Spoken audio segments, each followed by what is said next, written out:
코로나19 신규 확진 4,116명, 역대 최다를 기록했습니다. 단계적 일상회복 이대로 괜찮을지 정재훈 가천대 의대 예방의학과 교수와 짚어보겠습니다. 어서 오십시오. 네, 안녕하세요. 자, 먼저 오늘 김부겸 총리 발언부터 듣고 시작하겠습니다. 수도권만 놓고 보면 언제라도 비상계획 발동을 검토해야 하는 그런 급박한 상황입니다. 중수본과 방대본은 지금의 환자 분류와 병상 운영 시스템을 전면적으로 재평가하고 우리의 의료 대응 체계를 재택치료 중심으로 신속히 개편하는 일에 집중해 주시기 바랍니다.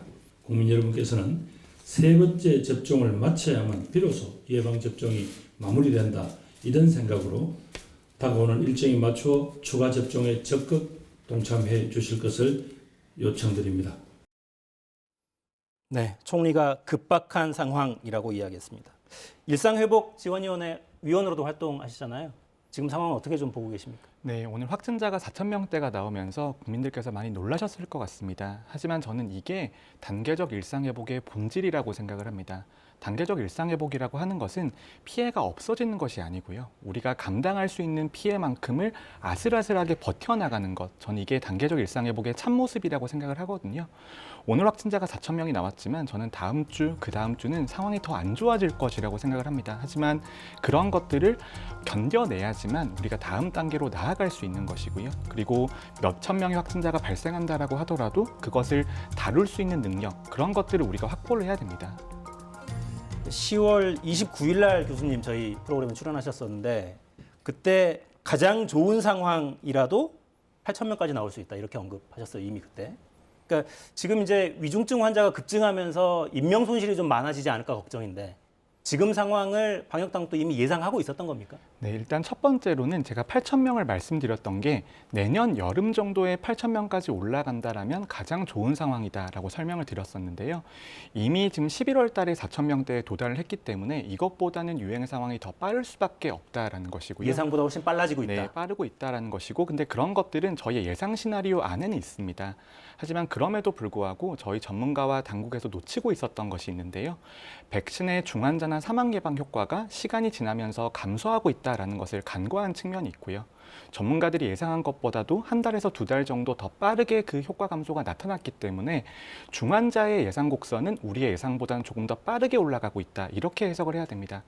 그러니까 사회적 거리두기를 통해서 환자 증가 속도, 이 그래프의 기울기를 누르고 있었는데 이걸 빼니까 올라갈 수밖에 없는 상황이군요. 네, 유행 확산자의 곡선 같은 경우에는 사회적 거리두기가 이제 완화가 되면 당연히 올라가는 것인데요. 하지만 이때까지는 확진자가 올라가는 것에 비례해서 일정하게 중환자가 증가를 했었습니다. 하지만 지금은 확진자가 증가하는 속도보다 중환자가 증가하는 속도가 더 빠른 상태이고요. 이런 것들이 백신의 효과가 어느 정도 감소하고 있다라고 해석할 수 있는 부분인 거죠. 네. 그러니까 중환자 병상이 서울은 50개도 채 안 남았더라고요. 47개.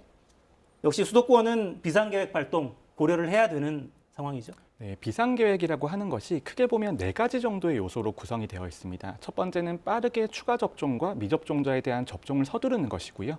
두 번째로는 요양병원과 요양원 같은 취약시설의 방역을 강화하는 것이 될 거고요.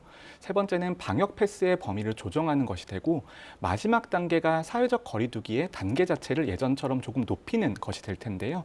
이미 앞에 말씀드린 3가지는 어느 정도 방역 계획에 반영이 되고 있습니다.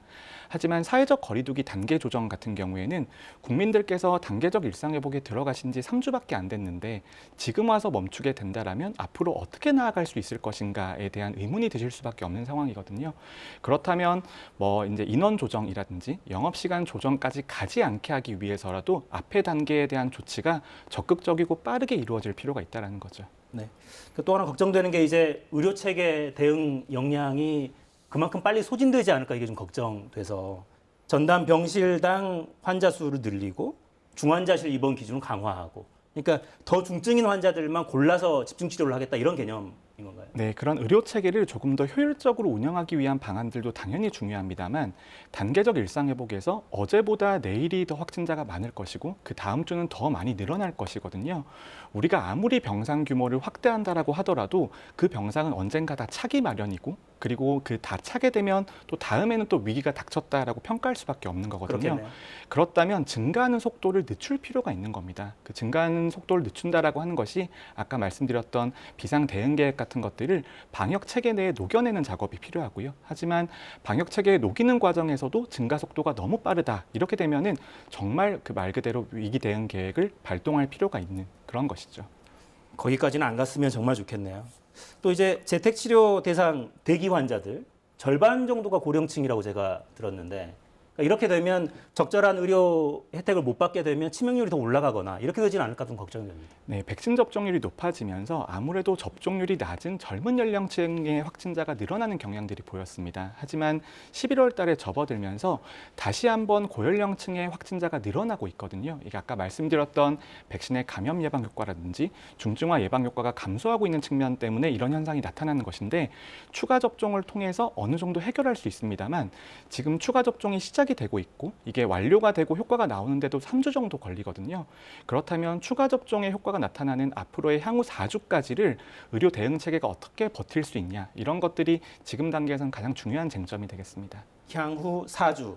그러니까 추가 접종, 세 번째 접종을 받아도 항체가가 충분히 올라가려면 2주 정도가 걸리니까 이 속도를 감안하면 4주 정도가 필요하다. 네, 앞으로 3주에서 4주 정도는 중환자 병상이라든지 이런 병상 확보 여력에 있어서는 한계가 계속 나올 수밖에 없습니다. 네, 걱정이네요.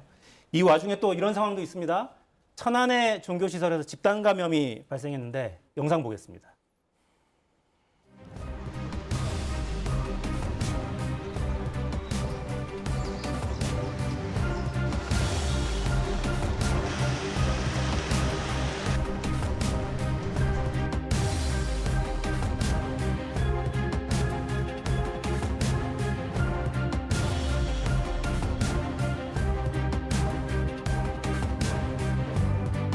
밖에서 이제 한 번씩 목요일날 오시는 분들이 있어요. 그 배우가 시간이 나가지고.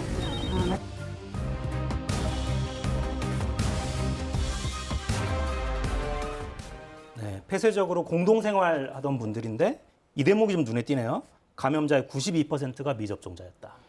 네, 이 사례가 대표적으로 백신이 얼마나 감염 예방에 효과적인지를 보여주는 사례라고 생각을 합니다. 최근에 돌파 감염자의 비율이 늘어나면서 백신의 감염 예방 효과가 의미가 없는 것이 아닌가 이렇게 많은 의문들을 가지실 텐데요. 지금 접종률이 80%라고 가정을 하고 그리고 접종하지 않으신 분이 20% 정도 된다라고 하면 거기서 1대1 정도의 비율로 감염자가 나오거든요. 그렇다면 확률적인 측면으로 봐서도 거의 감염 예방에 있어서도 4배 정도의 감소 효과가 있다 이렇게 해석을 해야 되는 부분이고요. 장기적으로 봐서 감염 예방 효과는 감소할 수 있습니다만 그 효과 자체가 명백히 있다라는 것은 너무나 잘 증명이 되어 있고 여기에 더해서 백신의 효과라고 하는 것이 백신 단독으로는 이 위기를 극복하는 게 불가능합니다만 그럼에도 불구하고 가장 효과적인 수단이 백신이라는 점은 부정할 수가 없습니다. 네, 추가 접종, 세 번째 접종 꼭 받으셔야겠습니다. 이제 오늘 들어온 이 소식은 제가 좀 여쭤봐야 될 것 같은데요. 코로나19에 감염된 태아 사망 사례가 처음으로 보고됐다. 이런 내용인데, 그러니까 개념은 이런 거죠. 아이가 사산됐는데 검사를 해봤더니 코로나 확진자였다. 이런 개념인 거죠. 네, 그렇습니다. 너무 안타까운 일이긴 합니다만 이미 외국의 사례에서 임산부가 감염되었을 경우에 사산과 조산의 위험이 매우 크게 증가한다라는 것은 증명이 되어 있거든요. 그렇기 때문에 임산부에 대해서도 코로나19 백신 접종을 강력하게 권고를 하고 있습니다. 그 권고의 수준이 소아청소년보다 훨씬 더 높은 수준으로 권고를 하고 있거든요. 하지만 우리나라에선 이때까지 유행이 상대적으로 잘 통제가 되었기 때문에 임산부가 감염되는 사례가 그렇게 많지 않았습니다만 단계적 일상회복이 진행이 되면서 확진자가 늘어나게 되고 그렇게 되면 그중에서 임산부가 차지하는 비율도 높아질 수밖에 없는 상황입니다.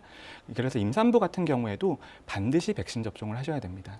그러니까 이제 이 태아는 엄마의 뱃속에 이제 들어있던 상태였기 때문에 감염된 엄마를 통해서 감염이 전파가 된 건지 이 부분은 확인이 된 상태인가요? 그럼 원인에 대해서는 규명이 추가적으로 필요합니다만 과학적인 근거에 따르면 산모가 감염되었을 때 조산과 사산에 영향을 줄 수 있는 다른 질병의 가능성도 높아지고 직접적인 감염이 아니더라도 이런 위험성이 높아진다라는 것은 충분히 과학적으로 증명이 되어 있습니다. 네. 결국은 그거네요. 임신하신 분들도 접종의 이익이 훨씬 크기 때문에 적극적으로 백신을 주사를 맞으셔야 된다. 네, 그렇습니다. 네. 백신 접종 상황을 근데 보면 좀 이렇네요. 1차 접종은 80%가 이미 넘었고 접종 완료도 이제 79%가 넘었습니다. 18세 이상 성인으로 국한시키면 91%가 넘었군요. 근데 이제 고령층 감염이 계속 나오고 있기 때문에 추가 접종도 독려할 대책도 좀 만들어야겠습니다. 네, 저는 추가 접종에 대해서는 적극적으로 권고를 드리고 싶습니다. 특히 고위험군 같은 경우에는 접종으로 얻을 수 있는 이익이 잠재적인 피해보다 수천 배에서 수만 배 이상 높거든요. 근데 경제적으로 보더라도 너무나 남는 그런 이제 접종 이익인 것이죠. 그렇기 때문에 추가 접종은 특히 2차 접종하고 나서 4개월에서 5개월 정도가 경과되시면 반드시 접종을 하시는 게 명백하게 이익입니다. 네. 단계적 일상 회복이 다시 돌이켜질까가 참 걱정인데 지금 단계에서 이게 가장 중요합니다라고 좀 강조해 주신다면 어떤 걸 짚으시겠습니까? 첫 번째는 단계적 일상회복이 어떤 모습인지 국민들께서 좀 아셔야 될 것 같습니다. 단계적 일상회복은 행복한 미래가 아니고요. 우리가 어쩔 수 없이 선택한 길이고 앞으로의 방역상의 피해가 너무나 클 수밖에 없거든요. 단계적 일상회복은 사회경제적인 이익을 위해서 방역과 국민의 건강을 일부분 손실로 남길 수밖에 없는 그런 정책입니다. 그렇기 때문에 백신 접종을 반드시 해주시는 것이 중요하고 거기에 더해서 필수적인 방역 수칙은 반드시 준수를 해주셔야 됩니다. 단계적 일상 회복은 행복한 미래가 아니다. 기억해야겠네요. 정재훈 교수였습니다. 감사합니다. 감사합니다.